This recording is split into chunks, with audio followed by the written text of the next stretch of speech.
係咁網友嗱，呢條片係講呢個中概股，其實好多香港股份啊，香港人做嘅。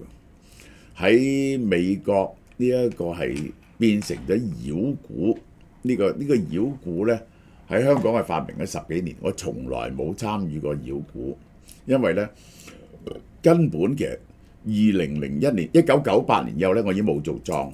2001年之後呢，我自己嘅股票都唔多嚟。2001年之後，咁呢就係冇參與過呢啲活動呢20幾年，即係好似狄龍話，我冇做大佬好耐。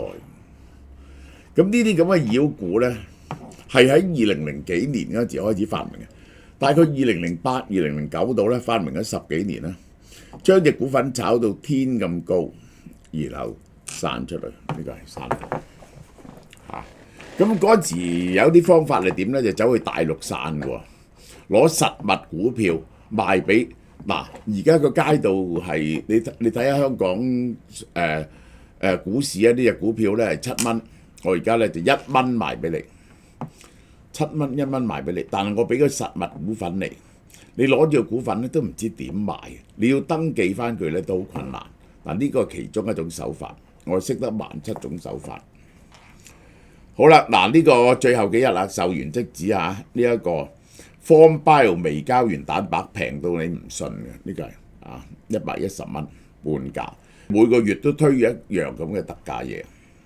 腦再生嘅科技，美股收市暴跌29.41%，跌落26蚊，較前日38蚊咧大幅度回落，38蚊跌到呢一個26個幾，就跌咗29%。我哋睇下最高嗰陣時咧就83個6，呢隻股份係1毫子營收都冇，83個6，最低係8個仙喎，最低8個仙，咁樣炒上嚟，最高83蚊，而家仲係26蚊，市值仲係有132億美金。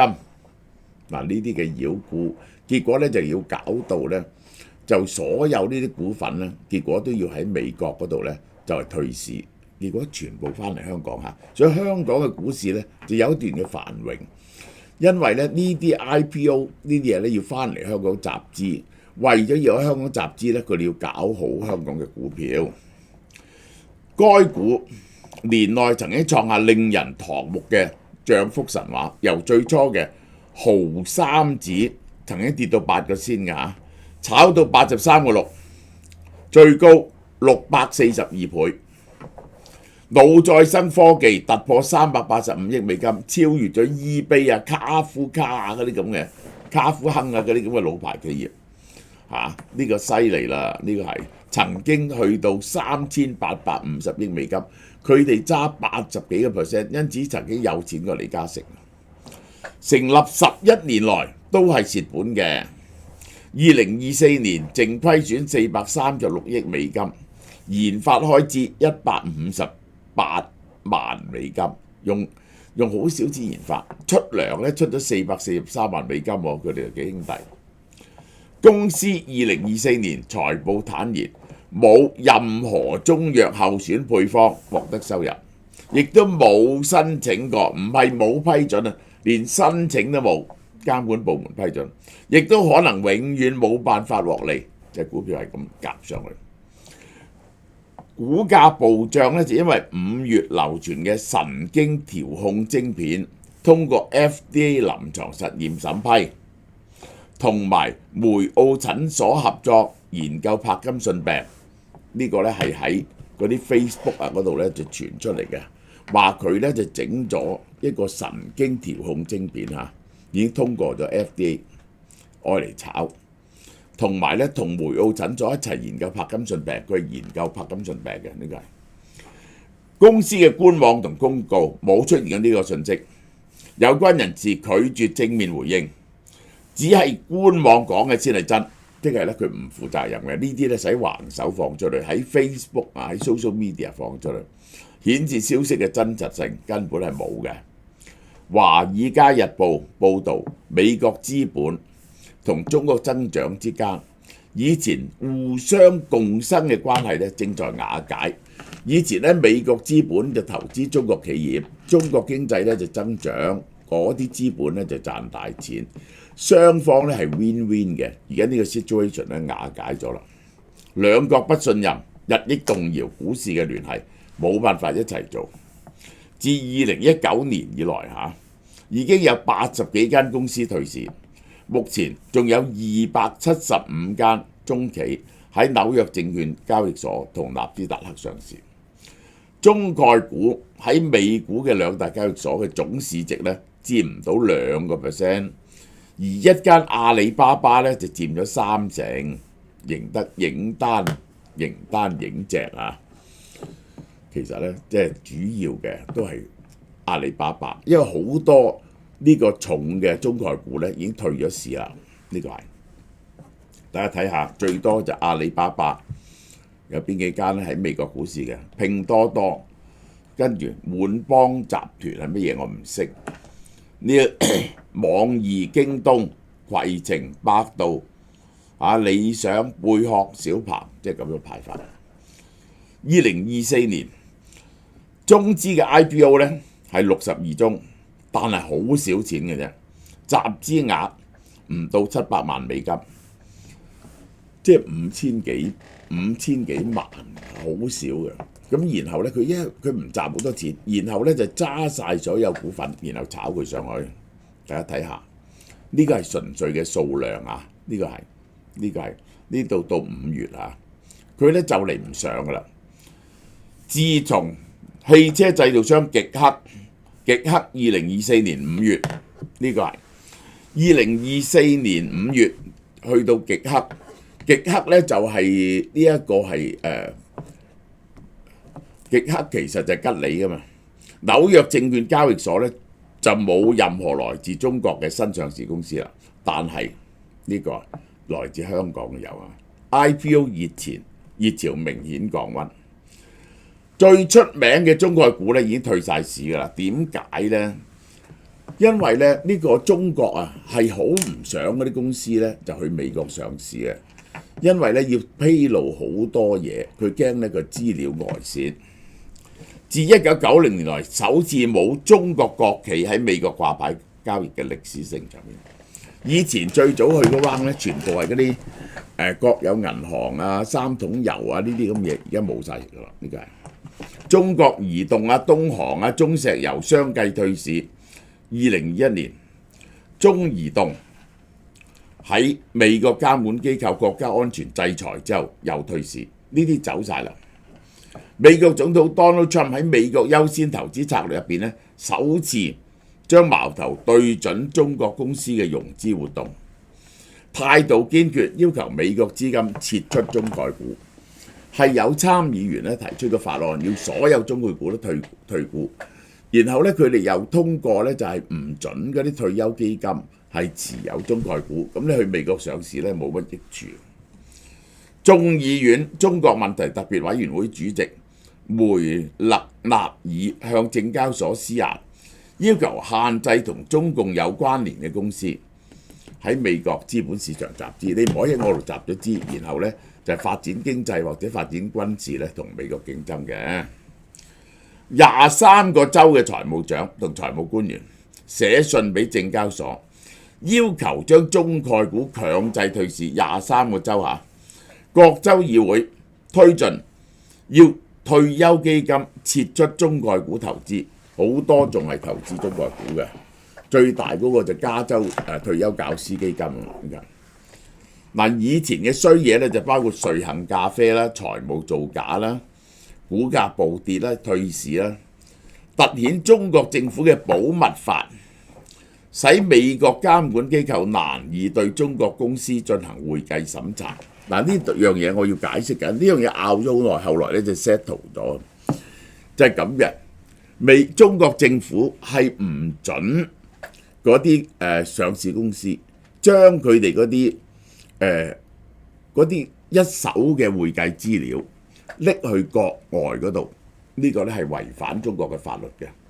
咁如果中國嗰啲一手嘅憑證會計憑證唔可以拎去國外嘅話咧，呢個美國證監咧就有 audit 噶嘛，有啲公司有個組織負責幫你哋 audit 去睇你啲數正唔正確，嗰啲數嚟唔到，而咧你去中國睇咧，佢又唔俾外國嘅會計師咧去睇嘅，咁啊點咧？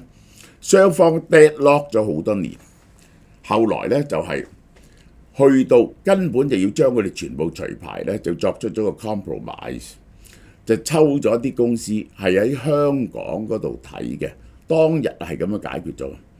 但係咧到咗 Donald Trump 上台咧，呢個問題係更加尖鋭嘅嚇。佢 Donald Trump 入邊有一排咧係將中國視為死敵嘅，係唔準美國資金去投資中國市場嘅，呢個一定係咁嘅，呢個係。而家規模可以達到 Standard and Poor 500門檻嘅中國股票，只係得10隻左緊，入到500名嘅得10隻左緊。同昔日中概股咧喺美股嘅輝煌形成鮮明對比。最好笑係大概10年前度咧係拗緊啊，當時啊邊個國家嗰啲科技股、科網股，蘋果啊、Google 啊，還是係阿里巴巴啊、騰訊，邊個首先達到1萬億美金？結果而家唔使比啦，大家唔能夠比嘅。而家係香港今年咧係全球最大嘅 IPO， 因為咧寧德時代上市，美國投行協助中國公司喺香港上市，寧德時代46億美金嚇，係美銀摩根大通支持嘅。聽講話今年就會有呢一個邊個喺香港上市啊？就係李澤楷嗰個富維保險喺香港上市，都係幾十億美金嘅。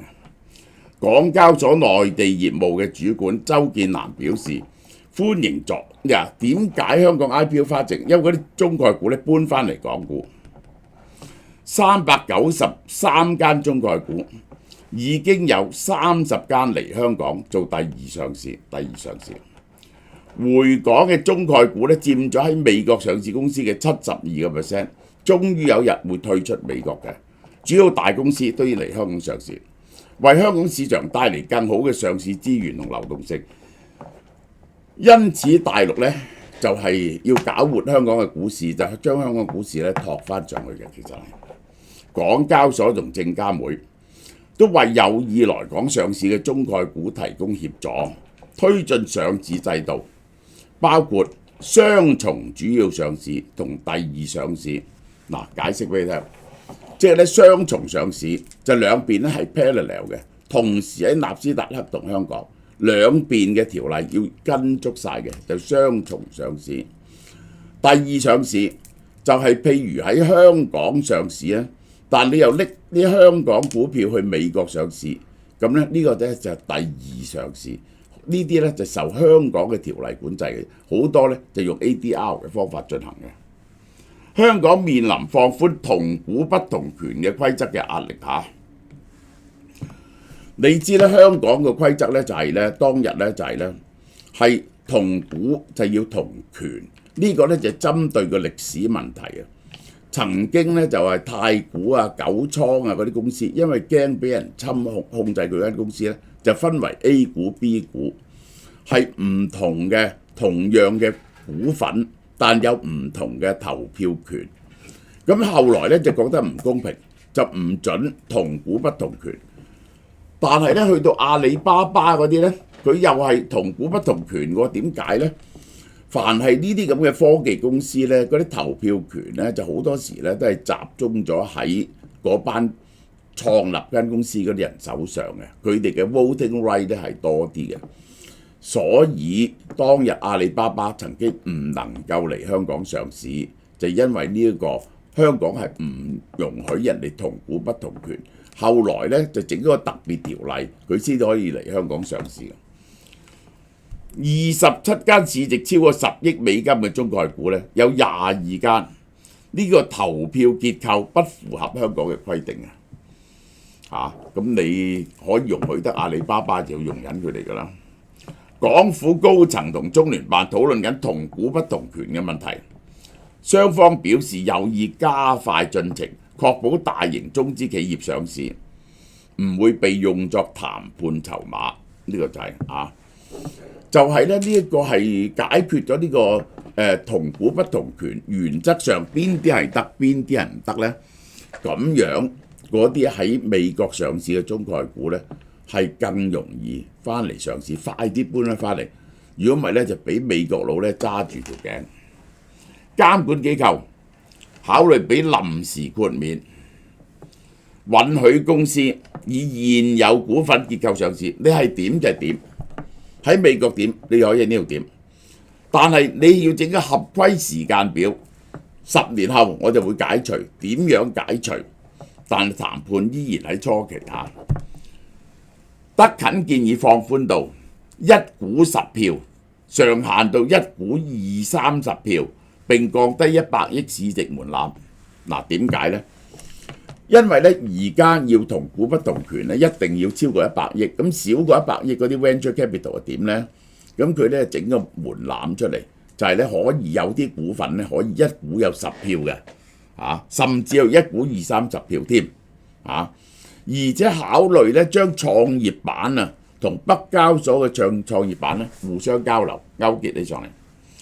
昔日俾華爾街熱捧嘅中概股，而家回頭求香港呢個士啤胎，佢唔可以翻去大陸上市嘅，翻去大陸上市唔得嘅，因為咧嗰啲美國 venture capital 或者天使基金投資咗嗰啲公司，如果你翻去大陸上市咧，你賣咗啲股份攞嘅係人民幣，你攞唔走啊！你嚟香港上市咧，你就可以兌現啲股份。佢哋咧就同人哋簽咗互賭協議，如果上唔到市咧喺海外上唔到市咧，佢哋好大鑊嘅，要賠錢俾人。見證咗中美金融蜜月時期嘅徹底終結啦。嗱，我哋睇恒生指數就由舊年呢度開始，一路得17800點就托翻上嚟，呢一個反彈就係話10月1號國慶就有好多新嘅放鬆規則支持大陸嘅經濟，其實結果唔係嘅，你睇下。反反覆覆都係去到呢度到24,000度，咁咧就係最低嗰陣時咧就18000啊嘛，彈咗咧6000點彈咗30-40%，最高一年內24800，最低16000幾爭咗8000點啊，爭咗50%，由呢度升到呢度咧已經升咗50%，所以香港嘅股市咧好難撇的嘅。恒指過去20年就唔係啦，我都話俾你聽。如果你買恒指咧，你真係大鑊啊！呢個係喺呢度買咗，我可以話俾你聽。到而家咧，基本上都冇錢賺嘅，好多股票係20年買咗都冇錢賺。但係呢個成交大增香港長期1000億，呢輪佢托咗上嚟之後咧，個市最犀利成交好似去到4000億，呢個去6000億。1-2日啦，好呢一段咧就3000億，呢一段咧就2000億，就係咁啦。嗱，俾爸爸剩翻6日賺呢個 NMN，就係57600每粒係400 mg，MNN 入邊咧性價比最高嘅，而且仲有2樣好名貴嘅嘢 ，TMG 同白藜蘆醇，係大廠做1盒，再加2盒活髮素，1盒獵活素，男士之苦。甩頭髮同保護前列腺，一個男士維生素送晒俾你2766蚊，呢個就係好啦。呢個冷烏冬、韓式甜辣糖洋雞、和風胡麻煙三文治、秘製麻辣鮮牛肉都係61蚊啫。大家去呢啲餐廳度幫襯下啦。呢個松葉蟹腳3L 長500克，超過1磅398蚊已經係非常之抵㗎啦。因為咧佢係 sashimi grade 嘅，解凍即食。然後咧1磅嘅松葉蟹腳，你食咗一半，愛嚟做 sashimi，一半咧愛嚟打邊爐，咁咧就加啲菜落去咧就夠好多人食㗎。呢個就係398蚊已經好抵。但係咧潮貓貓嘅永遠俾個優惠咧，你唔信嘅，由6月16號起減到幾錢咧？嗱，大家快啲撲嚟買啦！係賣完即止嘅， 268蚊，398蚊，再減到落268蚊，你可唔可以唔食咧？我問下你，呢個係抵得啩？呢個啊，盡量令大家開心。